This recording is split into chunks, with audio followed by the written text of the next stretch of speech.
सुगौली संधि में ये वाला तो हो गया महाकाली नदी से जो विवाद का एरिया था। मेची नदी साइड में कोई विवाद नहीं है, एगो बिहार में नया विवाद है। सुगौली की संधि जब 1816 में हुई थी तो कहा गया था कि ये गंडक नदी जो है जब बिहार में प्रवेश करेगी तो इसके इस साइड वाला एरिया नेपाल का होगा और इस साइड वाला एरिया, नीचे का ये वाला एरिया भारत का होगा। यानी गंडक नदी को नेपाल में नारायणी नदी कहा जाता है, हम लोग इसे गंडक कहते हैं। तो इसके इधर का एरिया नेपाल में और इधर का एरिया इंडिया में। अब देखिए ध्यान से, बेचारा नेपालो क्या करे, यहाँ पे गड़बड़ा क्या जा रहा है। ये नदी जो है ना, नदी ये बीच में बहना चाहिए ना शांति से, इन नदियां इधर घिसक रही है।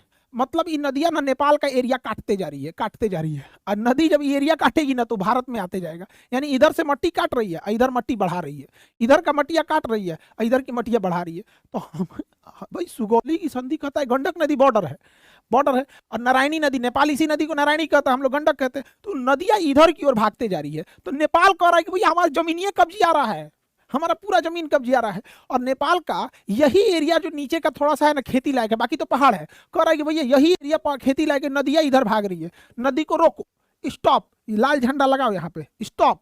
नदियां नहीं रुक रही है, धड़ाधड़ इधर भाग रही है। इससे नेपाल की जमीन कम होती जा रही है और भारत की जमीन ज्यादा होती जा रही है। और यहीं पे एक विवाद आता है, चंपारण जिला में एक जगह है सुस्ता जिला। तो इसमें क्या विवाद हो गया समझिए ध्यान से। 1816 के इसी सुगौली की संधि में सुस्ता भूमि विवाद क्या था कि इस नदी के नारायणी नदी हो गया, इसे वो लोग नारायणी नदी कहते हैं और हम लोग जी फॉर गंडक कहते हैं।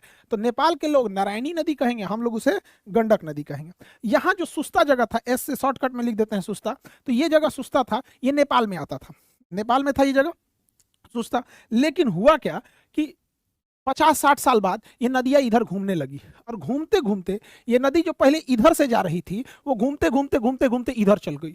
अब भैया नेपाल तो उस पार होता है, तो एक समय था जब सुस्ता नदी इधर थी, वही सुस्ता शहर नेपाल में था। अब ये नदियां ऐसे घूम गई है, नदियां ऐसे घूम गई यहाँ पर।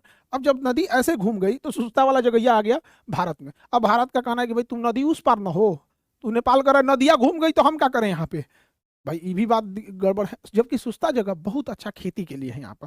तो ये दोनों के बीच में अभी विवाद है। हालांकि इसे मिल बैठ के अच्छे से समझा लेना चाहिए। नेपाल को इनडायरेक्टली भारत के वीजा से, लिबरल वीजा पॉलिसी से बहुत फायदा होता है और हम दोनों लोगों के लिए होता है। और इसमें अगर लॉस होगा किसी का तो नेपाल का ज़्यादा लॉस होगा, फायदा चाइना को होगा। अल्टीमेटली किसी देश में राजनीतिक मतभेद हो सकता है, सांस्कृतिक मतभेद अभी भी चाइना नेपाल हम और भारत ज़्यादा एक दूसरे से जुड़ा हुआ महसूस करता है।